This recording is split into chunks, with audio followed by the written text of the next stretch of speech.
We are heading to the championship rounds. Going into the championship round. This is it now, championship round. Hi Jack, how's it going, man? Hi mate, how are you? Good, thanks, man. I just wanted to say before we started, like, a massive thanks for giving up your time to talk to me, because I know you must be pretty busy now. I know you got a fight coming up and that, so honestly, man, I appreciate it a lot. No problem, mate. Nice to have a break from the training for 5 minutes. How's it going at the moment, training? Yeah, pretty good. Still, I'm just taking over now, really, throughout Christmas. And then obviously I hit hard in the new year. I'm still getting like 2 sessions a day in, but they're not as intense as it would be, for like an 8-week fight camp. So it's just a matter. It's more technical and more just staying in shape now, maintaining rather than working towards our end goal. And then obviously when January comes out, it's full on then. Yeah, you got a fight coming up in Cage Warriors Wales in Newport, haven't you? What date is that again? Well, this March the 3rd is the show in Newport. I'm waiting for an opponent at the minute. But like I said, after last fight, I'm also game to go to London on the 24th and fight for the bantamweight belt for that as well. So just a waiting game at the minute now. Just waiting to year off Cage Warriors and year off obviously the other fighters and see what the crack is. Really, I'm me. I'll take whatever comes my way. Yeah, I'm gonna try my best to make it up to that one. I didn't make it up to the last Newport show, but it looked really good. It was on TV, so I'm looking to get to that one. That's gonna be a good card, I think. Yeah, there's a couple of the undercards already confirmed, and there's some real good fights on there. And I know Josh Reed is trying to get Josh Reed on there, and a couple of other big names as well. So yeah, it's always good atmosphere in Newport as well, especially when I take a load of fans there. It's a lot better live than it is on telly, so you'll definitely enjoy it. Yeah, can't wait, man. So, you're 7-0 as a pro now, shortlisted for Cage Warriors Breakout Fighter of the Year. You got, an army of fans calling for title shots and a UFC call up. Like, did you ever visualize this being your life when you first started training, or is this just more than you dreamed of? I mean, it's hard to say. Obviously, from a young age, I've always wanted to compete at the high levels and fight obviously full time. But when you look back, I've only been pro. I think it'll be two years in March was my first pro fight. So the fact that it's all come so fast and it's picked up a lot of momentum, especially my following and getting the fights on Cage. I sort of hoped it would happen, but I didn't think it would happen as fast as it is. And luckily, I'm keeping up with it all. And but yeah, it is a bit surreal sometimes. There's people with my name tattooed on them, and it's 300 odd people coming to watch me fight and whatever, and Facebook and Instagram, everything blows up every time I have a fight. So it's humbling more than anything. It's nice to see that so many people want to do well. Yeah, you meteoric rise at the moment. I mean, I was down the other day. I was at an event, an evening with Chris Coleman, the Wales manager, and in one of his comments, I think he mentioned your dad, and all I could hear around the room was just like everyone just muttering the name Jack Shaw. So, again, you're on the rise around here, man. I mean, even people who are just casual fight fans, everyone seems to know your name. That must be a bit, crazy. Yeah, it is, because like you said, when I first started out fighting on Cage Warriors, it was all my friends really were not only supporters I have, but a big part of my following was all my friends and family, local guys. But whereas now I have a fight, I got people coming from all around Wales to buy tickets off, people I've never met, and you can see they generally want me to do well, and it takes your breath away sometimes, because for to have that sort of exposure and that sort of wellness wished upon through a sport like this, you don't see it very often, and it's nice to know that I've got a big following, because it can take a long way in the sport. You can be as good as you want, but if you can't sell tickets and if you can't promote a fight sort of thing, then it's going to take a lot longer to get to where you want to go. Yeah, exactly. I noticed that about you. You seem to be very appreciative of your fans. I remember you did, you were signing and sending out those stickers of yours to your fans and stuff like that. I think that's really cool. I think a lot of fighters these days just tend to take it for granted, but you seem to appreciate everyone, all the support you get. Yeah, definitely. It's I always say I try to give, if I can give a little bit back, even if it's just a sticker for someone's car, then I will. I always show my appreciation, because at the end of the day, people are paying £30, £40 a ticket sometimes to come watch it. I fought in Belgium a couple of weeks ago, and a lot of my friends paid, you know, a couple of £100 just to come over for 2 days just to watch me fight. You know what I mean? So Yeah, I mean, it's nice to show a bit back because, you know, the support they give me is second, and then, you know, all around the country, and I believe that. So if I can give a bit back to them, I will. yeah, man. I mean, you know, you mentioned that Belgium fight. I was watching that on TV. I was on the edge of my seat. I was praying for you, but you know, you've come such a long way so fast. But like throwing it back to where it began, if you could explain, you know, how your sort of mixed martial arts journey began, and like when and how you first got into it. So I think I was 6. I think I was. My dad just, you know, I was always into football, and I was always quite active as a kid. So my dad took me to like a local kickboxing class, and you know, just to burn a bit of energy off. You know, as a young kid, and then he started training at the same gym, and I think it was 2007. Then he opened his own gym, Tulare Combat, and that's where I started taking it serious. You know, I think I was about 11, 12 at the time. I was training with men, full-grown men, and my ass kicked every day. So it toughened me up fast. But I started competing in jiu-jitsu at like 15, and then when I was doing well, that's when I started to think, I can do quite well at this. You had like Marshman, Chris Edwards, Martin McDonough. They were all fighting pro at the time. So it's always something I had my eye on. And then obviously, you know, it was just a natural progression. I done well at amateur, won the Europeans. I did a bit of boxing as well. And you know, the plan was to always go pro, and I had a good amateur career. And then, I just turned pro, and it just went from there. Like you say, a bit of a meteoric rise. So I sit down and look back at it sometimes, because I've gone from fighting in a little leisure tent as an amateur, fighting over in Belgium with, I think, there's 5,000 people in the arena. So it's a bit surreal, but obviously it's only going to get bigger, hopefully. So I'm just taking it in my stride. Yeah, man. I mean, like, what I find interesting about you is, like, for a lot of fighters, making a career out of, mixed martial arts is like their only chance. Like, fighting's all they can do. They don't have any plan B. But I know you have, like, you have a university degree and you have other options for a career. So what is it about, like, fighting that draws you in rather than, going down a route of a job with your degree and things like that? It's the competitive aspect. It's just something I've always done, and I was never really a natural fighter, if you know what I mean. I was never hot-headed or anything, or I've never get into street fights. I've never been that type of guy, but it's just the competition aspect. Once I started competing, I always had the buzz for competition, and if I go too long without the fight, I'm cracking, I'm buzzing to get back in there. So the competition part as well, and also like I'm big into the thing as well of, rather than just being seen as an MMA fighter, I like to be seen as a martial artist rather than just a fighter, because I like to compete in all aspects, and I think it's a good way of life to live. Like I said, I got that degree now. This sport, anything can happen. You know what I mean? You can pick up an injury. I've seen boys pick up injury in the gym and they can't train again, or they can't train for a year. So I think the fact that it's not my only option puts me in good stead, because I'm doing it because I want to do it. If you know what I mean? Not just because this is my only chance. I'm doing it because it's something I love to do, and I think when you've got a love for the sport like I got, it's a lot easier to put the hours in and reap the rewards. Yeah, I think that's a big benefit you have. Like you do have other options, and it is just the love of the sport that draws you in. So you're well known in Cage Warriors for like bringing that army of fans wherever you fight. That's what I find so fun about watching you fight. And we see the similar support with fighters like Brett Johns and Marshman.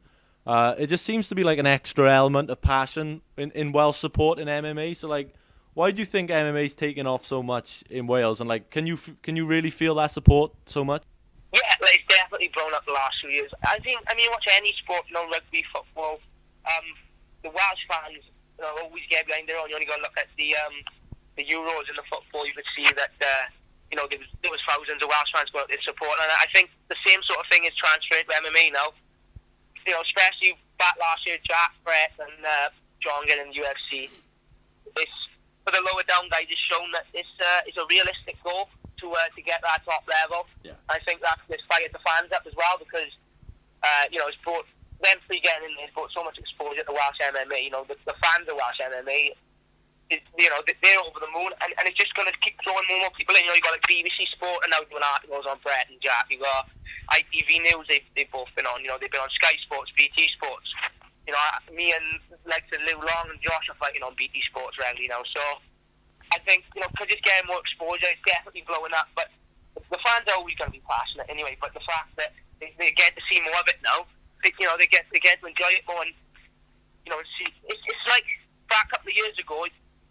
If without the guys being in the UFC, they probably get to watch a show once every 6 months on TV, something like that. Whereas now, between Cage Warriors and obviously the boys fighting in the UFC, Welsh MMA fans can, as well as support locally, they got the bigger names they can look on as well and support them. So it definitely helps, and I think it's blown up because it's more frequent now as well as rather than once or twice a year, they get it every month. All this support, all the hype behind you. I mean, I see it all over Twitter and Instagram. Everyone talking about your potential. I mean, I went to see Dan Hardy speak last year. There was a couple of questions about you, and Dan Hardy speak quite highly of you. So, how do you deal with all, the hype and expectation around you? Does that help you? Or, going into a fight, does that just put a surreal amount of pressure on your shoulders? To be honest, I don't really suffer with pressure too much, before a fight. I'm quite chilled out. But I'm not the type of person to let the hype get to me as such. As much as I take notice of it and appreciate it, I don't let it influence my training or influence the way I fight, if you understand what I mean. It's as appreciative as I am, I still take one fight at a time. I mean, everyone's got an end goal and a long-term goal and short-term goals, but I think a lot of people get caught up, they build a bit of hype and they start thinking they're untouchable, and that's people's downfall. Whereas, I'll take every fight as it comes, and I train just as hard for my first pro fight as I would for a world title fight or a shot in the UFC. But no, it doesn't add any extra pressure at all. I'm always thankful for it, but I just take it in my stride. Speaking of pressure, I ask this to basically any fighter I can ever talk to, because it's always fascinated me. I train kickboxing. I know people who do things like that, but I could never see myself, like a fight situation. So can you describe what it's like mentally in the build up to a fight, like throughout camp, fight day, the ring walk? What is the mental toll it takes in comparison to the physical toll? Because it seems like it would be just a crazy amount of nerves and just a real mental struggle. Yeah, I mean, it is obviously very mentally tough, to train 3 times a day, 6 days a week. And then obviously have a fight at the end of it is going to be hard for anyone. I always say to people, if someone told you to go out on the street and have a fight with some guy in a bar, you can do it just like that. But when you know you're fighting for 8 weeks and you watch video on them and you know how good they are, then it has build up. But I mean, everyone takes it differently. I'm pretty good with that sort of thing. I'm pretty mentally strong. Fight day, I'm chilled out. I don't really feel too nervous. But there's guys in the gym who I train with who would generally shit themselves before a fight. There's nothing wrong with that either. Everyone does it differently. Yeah. But the best way I can explain fight day is, when I look back, it's like a dream. Like you're watching yourself in a dream sort of thing. Because after the fight, you sort of got to pinch yourself. Because sometimes it doesn't always feel real because your adrenaline's high and all the noise of the crowd and it's a big occasion. But yeah, I mean, everyone deals with it differently. But it is very mentally tough. That's what a lot of people don't see. They can see you putting hours in training and whatever, but the mental aspect is something not everyone appreciates, and it's just a bigger part of the game, like you said, as the physical. It's just as mentally tough as it is physically tough. I've always thought that mentally it'd just be much harder than anyone appreciates. People just watch fighters go in there and stand and bang sometimes, but they don't realize the amount of weeks and how many times you'd lay in bed thinking about it, and it just seems scary. My pet is when you have a fight, and it ends, you get paid, and I'm like, it's not bad for night's work. But it's like, no, it's 12 weeks work leading up to it, and all the pressure and everything that comes with it. But I think you sort of got to support yourself, and you got to be in that situation to really appreciate the sort of the pressure that it puts on you. Yeah, man. So at your age now, with your potential, how much do you value the opportunity you get, at a first-hand account of Jack Marshman's high-profile career? I know you get to, you're good friends with Jack. You get to follow him around, on his UFC journey. What's been the most beneficial from that experience in terms of experiences you've had with him and things you've learned? Probably the best experience is the fact that I've cornered him in the UFC. Is if I'm ever fortunate enough to get there, which hopefully I will be, is I sort of not know what it feels like, but I know the setup. Do you know what I mean? Yeah. So I know certain things happen on fight week. I know the drills with the weigh-ins and obviously the fight night and whatever. So that's been a real big benefit. You know, like when Jack got going, obviously, you know, it's all brand new to him.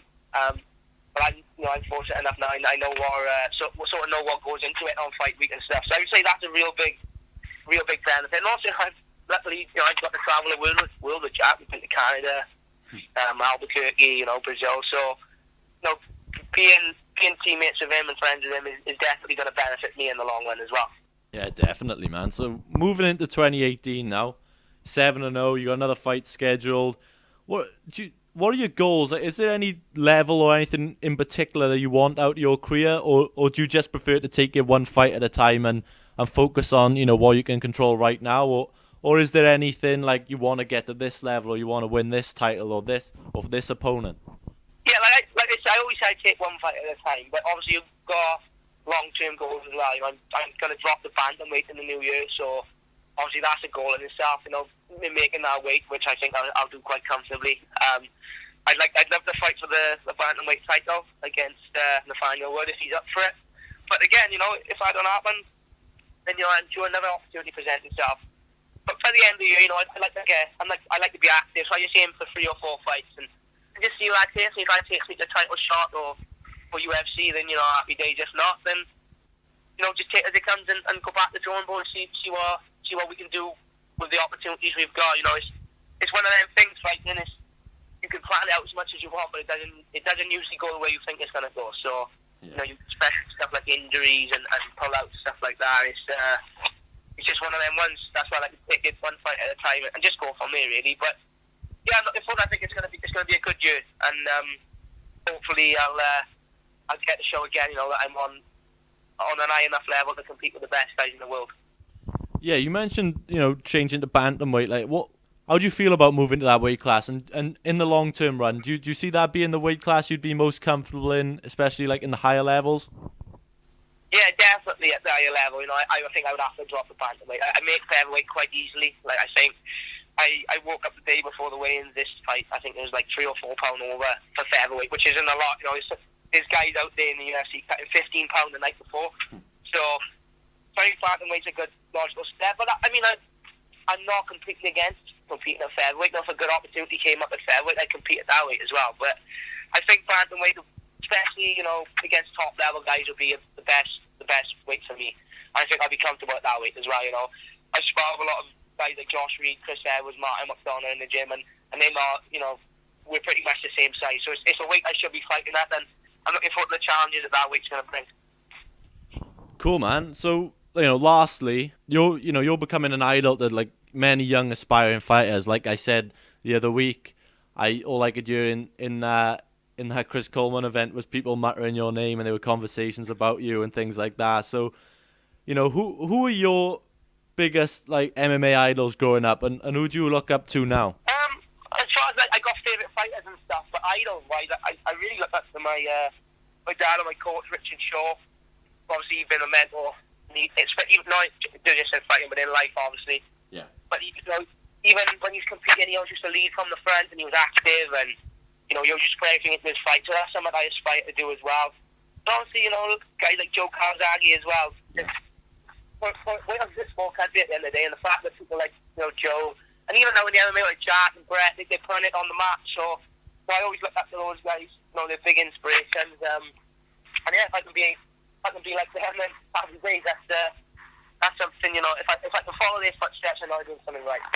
Exactly, man. I think, you know, now with Bisping coming towards the end of his career, I think we need you know, someone new to really fly the flag, you know, for Britain as well. So hopefully you can get that level.